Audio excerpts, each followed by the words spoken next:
conversar sobre iniciar com a indagação, certo? Como está a gestão da frota da sua empresa? Essa pergunta ela pode ser uma pergunta meio boba, né? Meio superficial, mas ela apresenta e representa muito o estado atual da organização. O estado atual. Como assim, professor? Porque essa análise, a resposta dessa análise vai evidenciar como está a estrutura organizacional. Tem muitas organizações que não possuem uma estrutura organizacional muito bem definida. E a gente vê, às vezes, está dentro da organização e quer... meu Deus, eu preciso gerenciar essa equipe, eu preciso conseguir minha promoção, eu preciso fazer isso, só que a gente não tem um olhar atento para a base de uma organização, que é o quê? Que é a definição da sua estrutura. A sua estrutura quer dizer o quê? É o organograma, certo? É o fluxograma, é a definição dos responsáveis, é a definição dos processos. Então, a estrutura organizacional ela vai definir os responsáveis por um setor, por exemplo, certo? A continuidade de um processo, por exemplo. Deixa eu ver se tem aqui. Eu vou falando aqui, vou procurando, tá? Então, assim, esse organograma, ele é muito importante para esse nosso processo organizacional. Não é organograma, pronto, tá aqui. Pode ser também esse. Então, assim, ó, deixa eu pegar aqui. Não vai... Certo? É porque vai sobrepor, acho. Tá? Então, essa estrutura organizacional é muito importante. Porque sem essa estrutura organizacional, eu muitas das vezes não vou conseguir identificar que a minha empresa precisa de algo. Que a minha empresa precisa disso, precisa daquilo. Porque a estrutura organizacional não está bem definida.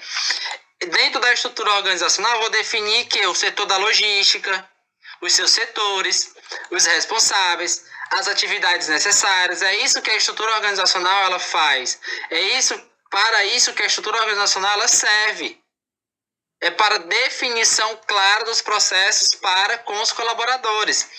Então, assim, é o mesmo que você entra em uma casa e dois exemplos de casa, dois modelos, né? A primeira casa, você entra nela pela primeira vez e tá cheio de placa. Deixa a chinela na entrada. Cuidado ao passar pela sala. Enfim, vai tendo os avisos quando você vai entrando nos cômodos. Ou seja, você nunca entrou naquela casa, mas você tem a ciência, você tem a consciência do que fazer e o que não fazer dentro de cada cômodo. O segundo exemplo é uma casa onde você chega pela primeira vez e só entra de chinela, faz o que quer. Por quê? Porque primeiro a casa não transmite as suas regras, não transmite os seus processos, e segundo, você não tem a ciência do que pode fazer e o que não pode fazer. Logo, você traz a sua cultura, a sua bagagem e implanta dentro daquele local. Esses são os exemplos. O primeiro exemplo é uma casa com a estrutura, uma empresa, né? Ou a casa com uma estrutura. Ou seja, o colaborador entra, ele sabe o que fazer, sabe o que não deve fazer, sabe como fazer. Porque a estrutura da organização está muito bem definida e muito bem clara. E o segundo exemplo é uma empresa que não tem uma estrutura organizacional não só definida, mas também clara para os colaboradores. Porque não adianta eu chegar aqui, definimos a nossa estrutura organizacional. Tá, mas e aí os colaboradores, eles têm ciência disso? Eles estão com a ciência ou ficou só para a diretoria? Porque não adianta de nada eu criar, tá aqui, isso é uma estrutura organizacional. Para ficar mais claro, né? Não adianta de nada eu chegar aqui e criar uma estrutura só para mim. E os colaboradores não vão ter ciência disso para que eles possam ter a ciência, a consciência do que fazer e o que não fazer, de como é que funciona, a quem eles devem se reportar, certo? Então isso Isso é uma estrutura organizacional, só para você ter uma consciência, certo? Ó, eu tenho o chefe, eu tenho os gerentes, eu tenho os colaboradores. Então, isso é mesmo que, por exemplo, setor de logística, né? Aqui eu tenho o gestor de logística, gestor, gerente geral, né? Aqui eu tenho o líder 1, posso classificar dessa forma. Aqui eu tenho o líder 2.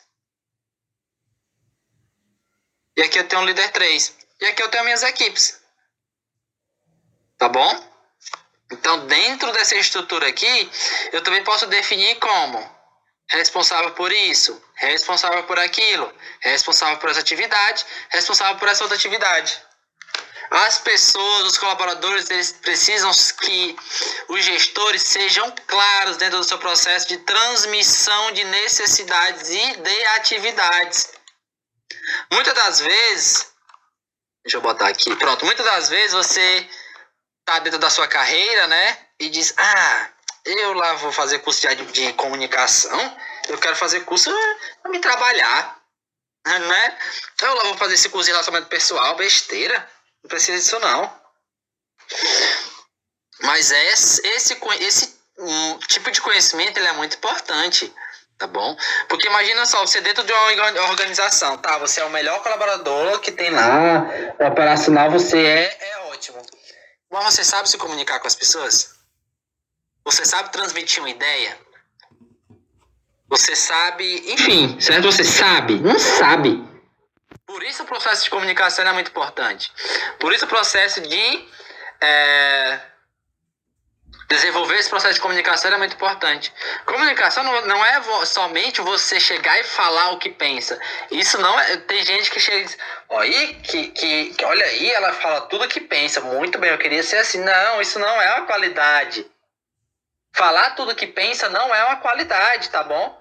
Porque hoje a gente tem um turbilhão muito grande de informações, de gurus, e todo mundo falando uma coisa, fala tudo que pensa, se você guardar tudo que pensa, você vai ficar doente. Tudo é o equilíbrio.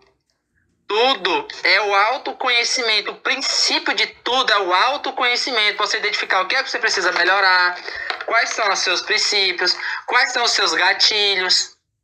Então, por exemplo, tem a pessoa, você pode conhecer a pessoa, olha aí, queria ser como ela, fala tudo que pensa, não quer nem saber.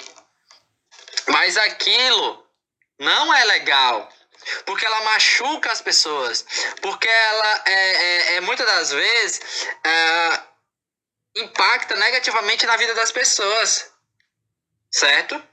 E isso não é legal. Ela pode ficar muito bem, que ela expulsou todos os sentimentos que ela tinha, mas ela transferiu tudo para uma outra pessoa.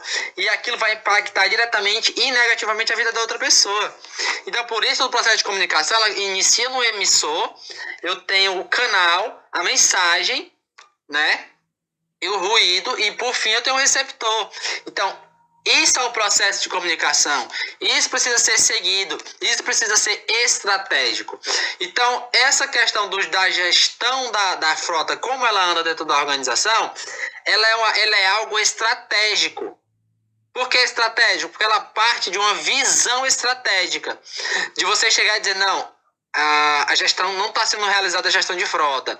Ou então a gestão de frota não está sendo realizada da melhor forma possível. E aqui eu entro dentro do processo de comunicação, que é você saber como é o momento certo de apresentar esse processo de melhoria para a gestão. Porque tem muita gente que tem muitas ideias, ótimas ideias, mas não sabe como falar, não sabe como transmitir essa mensagem, certo? Acho que na próxima, dentro desse módulo aqui, eu vou te mostrar uma ferramenta, certo? De que você pode montar esse plano de ação e apresentar novas ideias, tá bom? Vai ser uma aulazinha bônus que eu vou colocar aqui, tá certo? Não sei se é a próxima, vai ser sinalizado, eu vou te sinalizar, olha, aula bônus sobre o assunto, uma ferramenta de gestão de ideias, tá bom? Então, esse ponto aqui, ele é muito importante, ele é estratégico. Tá? Então não é somente você identificar uma melhoria, é você saber comunicar, você saber apresentar, porque apresentar de uma forma que a gestão tenha interesse em saber mais, Porque a gestão de diretoria, ele quer lucro, ele quer aumento de lucratividade. Só que muitas das vezes a diretoria não consegue entender que o aumento de lucratividade tem início dentro dos processos, dentro da melhoria dos processos, dentro do cuidado com os colaboradores, que vai impactar e ter consequências no processo final, no produto final e assim no cliente. Então o nosso papel também é esse, é apresentar, né? É ser como professor, pegar na mão e dizer, olha, é assim, assim, assim, é por isso, por isso, por isso. Tá bom? Então, como está a gestão de frota da empresa atual, da sua empresa? Faça essa análise, faça esse levantamento. Diante de todos os conteúdos que nós vamos aprender dentro desse curso, você vai aprender a fazer isso, tá bom? Então, a gente se vê na próxima aula aqui, conversando sobre as ações que dependem do levantamento de dados e análise de dados, tá bom? Até já já.